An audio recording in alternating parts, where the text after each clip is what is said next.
हरियाणा के यमुनानगर की बोली नदी में नरेश कुमार और संजीव कुमार जैसे कारीगर पारंपरिक औजारों की मदद से रेत में छिपे सोने के कण निकालते हैं, जिससे उनका परिवार चलता है। ये सुनकर आपको अचंभा महसूस हो रहा होगा, लेकिन हाँ, ये नदी है जो सोने के कण निकालती है। देखिए इस रिपोर्ट में।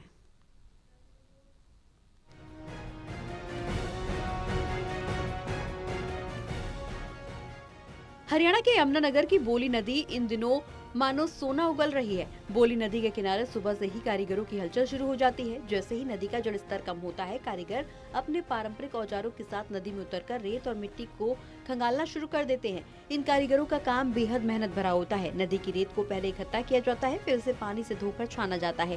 पूरी प्रक्रिया के बाद रेत में छिपे बेहद बारीक सोने के कण अलग किए जाते हैं। ये काम धैर्य, अनुभव और लगातार मेहनत की मांग करता है। कारीगर बताते हैं कि हर साल जब नदी का पानी कम होता है, तभी ये काम संभव हो पाता है।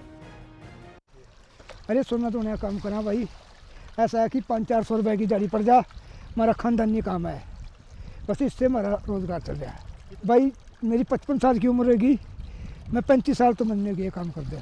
35 साल? हाँ जी, हाँ जी, हाँ जी, हाँ जी, हाँ जी। तो खानदानी काम है जी हमारा। कहाँ पर लगा अब तक? ये सोम में करा जी, पला सोम नदी में ऐसे गंगा जी में बग जा, सतलुज में बग जा, बस इधर चले जा। तो कभी बाहर की स्टेट में भी गए आप? ना जी, बाहर दी मैंने गए, बस अपने इलाके में करा काम। कारीगरों का कहना है कि ये हुनर उन्होंने अपने बुजुर्गों से सीखा है। कई पीढ़ियों से उनका परिवार बोली नदी से सोना निकालने का काम करता आ रहा है।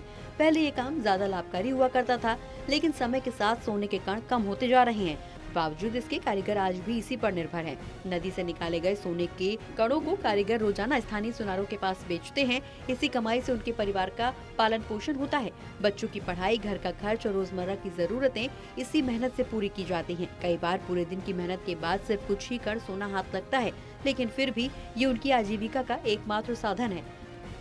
मेरे को हो गए जी 15-20 साल जी। 15-20 हाँ साल। जी। और यहाँ जो नदी से आज सोना निकाल रहे हैं, इस नदी से पहले भी निकाल लिया आपने? पहले भी अंदर हाँ जी, लगाते रहा जी, दिहाड़ी चलती रहा। दिहाड़ी पड़ जाएगी। दिहाड़ी पड़ जा जी, 500-600 रुपये 700 रुपये तक चली जा जी। बस वो मेहनत के ऊपर बात। मेहनत के ऊपर बात है। कितना निकला कहाँ से? हाँ जी। तो कहाँ पर लेकर जाएंगे इसको? इसको अभी तो ये घर ले जाएंगे जी, सफाई होएगी जिसकी, उसके बाद फिर इसको सुनियार को बेच देंगे सुनियार को बेचते हैं? जी। तो सुनियार को कितने दिन बाद बेचते हैं आप? बस हर रोज दे दें जी, अपने घर का राशन पानी अपना रेगुलर चलता रहा जी। बहरहाल बोली नदी सिर्फ पानी की धारा नहीं, बल्कि इन कारीगर परिवारों के लिए जीवन की धारा है। ये कहानी मेहनत, परंपरा और संघर्ष की मिसाल पेश करती है। टोटल टीवी के लिए राहुल सहजवानी की रिपोर्ट।